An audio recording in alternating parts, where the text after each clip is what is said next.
नमस्कार। मैं डॉक्टर जितेंद्र कुमार मारोठिया, इतिहास विभाग, राजकीय सम्राट पृथ्वीराज चौहान राजकीय महाविद्यालय अजमेर। बच्चों, तृतीय वर्ष कला के जो विद्यार्थी अभी सेकेंड ईयर से प्रमोट होकर आए हैं, हम उसके बारे में बात कर रहे थे और उस दिन मैंने अंग्रेजी साम्राज्य की स्थापना के संबंध में बात की थी। हम दो टॉपिक इस बारे में पढ़ चुके हैं, एक प्लासी का युद्ध और दूसरा मीर जाफर और मीर कासिम। देखिए, बड़ा रोचक स्थिति आ रही है। यूरोप में सप्तवर्षीय युद्ध चल रहा है। ब्रिटिश एक बहुत बड़ा पक्षकार है उसमें, और वह सफलता की ओर बढ़ रहे हैं। एक चीज, भारत का सबसे बड़ा प्रांत और सबसे बड़ा आर्थिक दृष्टि से भी प्रांत, उपजाऊ प्रांत, राजनीतिक दृष्टि से गरिमामय प्रांत बंगाल 1757 के युद्ध में पराजित हो चुका है। एक कठपुतली नवाब उन्होंने वहां पर बना दिया, मीर जाफर, उसको भी हटा दिया और उसके दामाद को फिर नवाब बना दिया।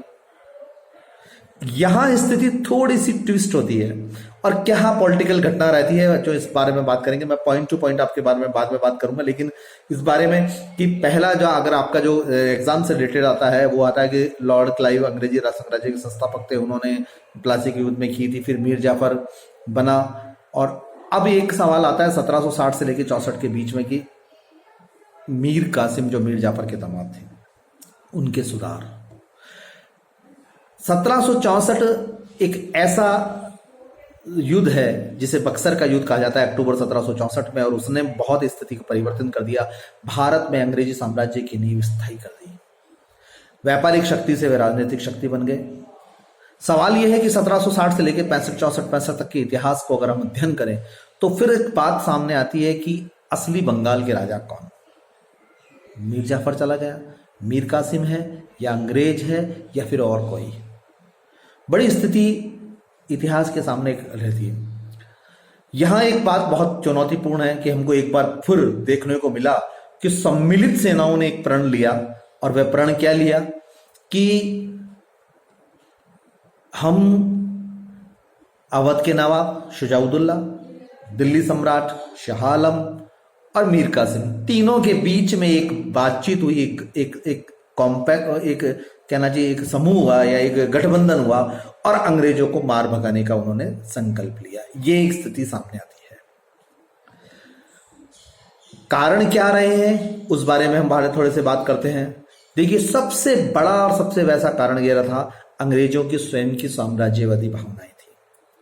जो चीज वो 1757 में नहीं कर पाए थे, वो अब अति शीघ्र करना चाह रहे थे। आर्थिक प्रगति हो चुकी थी, दस्तक प्रथा प्राप्त हो चुकी थी, बिना कर व्यापार होते अंग्रेज ईस्ट इंडिया कंपनी के अधिकारी भी अपने निजी व्यापार उसके आड़ में कर रहे थे, और दूसरी तरफ बंगाल का राजस्व कम होता जा रहा था, आर्थिक स्थिति।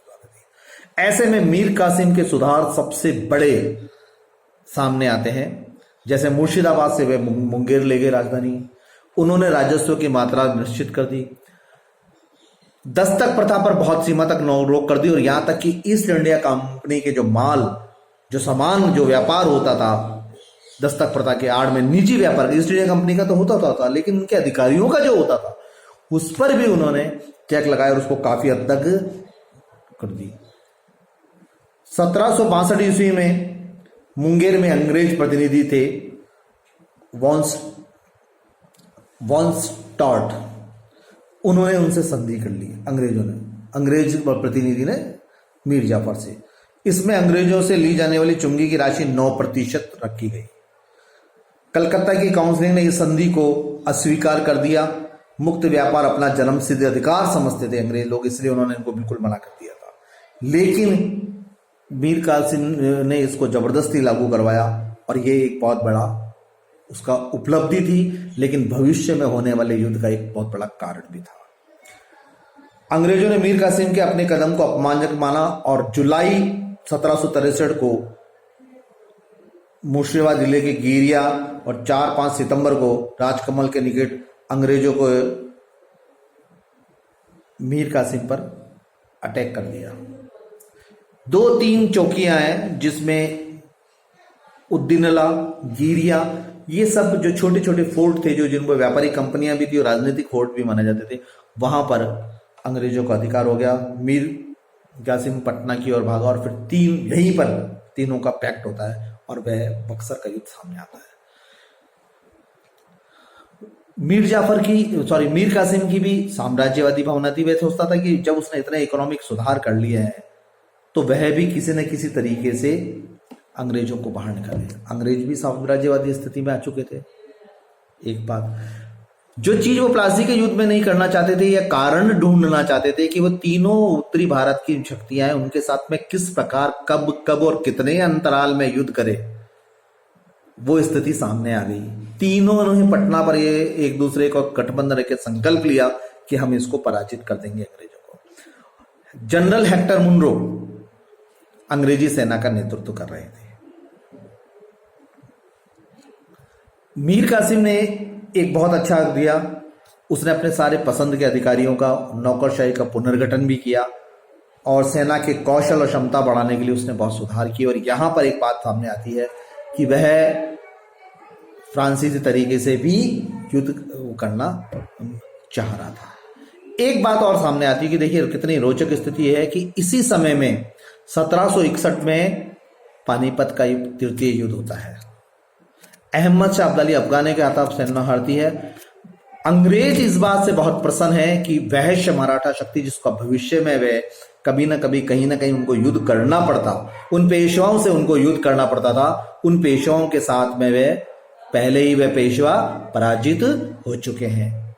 और ये उनको, यद्यपि उन्होंने अपने इस उल्लास का या अपने इस खुशी का उन्होंने आभास नहीं कराया, लेकिन भीतर ही भीतर वे प्रसन्न थे कि स्वतः ही एक शक्ति समाप्त हुई। इधर एक निजाम और है, दक्षिण में एक शक्ति उभर कर आई जिसने 1766 में अपने आप को स्वतंत्र घोषित किया, वह हैदर अली थी। इसका बाद में अध्ययन करेंगे। लेकिन कुल मिलाकर यूरोप में सफलता, प्लासी के युद्ध में सफलता, मराठों का पराजित हो जाना, एक आशा अंग्रेजों के पास, बंगाल के नवाब के पास आशा कि वे पटना में तीनों जो है अवध और बंगाल और मुगल मिले हैं और कहीं ना कहीं पर सफलता प्राप्त होगी। अंग्रेजों के लिए स्वर्णिम अवसर है कि वह अगर आने वाले युद्ध में जो कभी भी होगा तो उसमें सफलता प्राप्त कर लेंगे। अक्टूबर 1764 बक्सर का युद्ध होता है और बक्सर के युद्ध में उस तरीके से नहीं कि प्लासी की तर्ज पे हो, बिल्कुल तैयारी और अपनी अपनी क्षमता के साथ हुआ। अब स्थिति क्या होती है,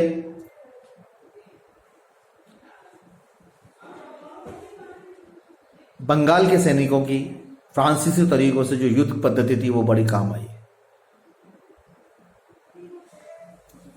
1760 ईस्वी में बॉन्डीवाश के युद्ध में, हम जानते हैं बॉन्डीवाश का युद्ध हुआ था 17 में, उसमें अंग्रेजों ने फ्रांसीसियों को पराजित कर दिया था। फ्रांसीसी इस पर सैनिक और आर्थिक अपने आप को पुनर्बलन कर नहीं पाए थे, इसलिए वो सीधा सीधा नहीं लड़ते थे किसी के साथ। मीर कासिम को यह आशा थी कि वो कहीं ना कहीं पे फ्रांसीसी सेना उनके साथ आएगी, तो चार जो है गठबंधन के चार पिलर हो जाएंगे। ऐसा नहीं हुआ और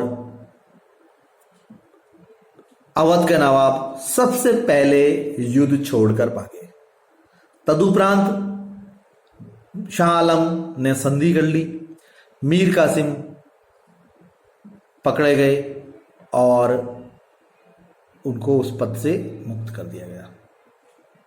यानी एक सैनिक गठबंधन जो हुआ वो बहुत आसानी से तीतर बीतर हो गया और अकेले वही हुआ जो होना चाहिए था और जो होना था। मीर कासिम को लड़ाई लड़नी पड़ी और वह पराजित हुए। और इसके बाद क्लाइव दूसरी बार 1765 में बंगाल का गवर्नर बनकर आते हैं। मीर कासिम को हटा दिया जाता है, मीर जाफर को पुनः बंगाल का नवाब बना देती है। देखो इतना बड़ा सैनिक प्रांत, इतना बड़ा राजनीतिक प्रांत, उसके साथ में कितना राजनीतिक चलावा हो रहा है, कितना हास्यास्पद कहानी गठित हो रही है और उसको वापस बना दिया जाता है। मीर जाफर को वापस बनने के बाद 1765 ईस्वी में इलाहाबाद की संधि होती है, जिसको आगे चलकर द्वैत शासन का रूप माना जाता है। क्लाइव दोबारा आता है तो इलाहाबाद की संधि के साथ में जो अवध के नवाब के साथ संधि हुई, बंगाल के नवाब के साथ संधि हुई और जो मुगल सम्राट शाह आलम के साथ संधि हुई, उस बारे में हम पढ़ेंगे। और साथ ही साथ अगले अध्याय में हम इस बात पर भी पढ़ेंगे कि द्वैत शासन की क्या रही।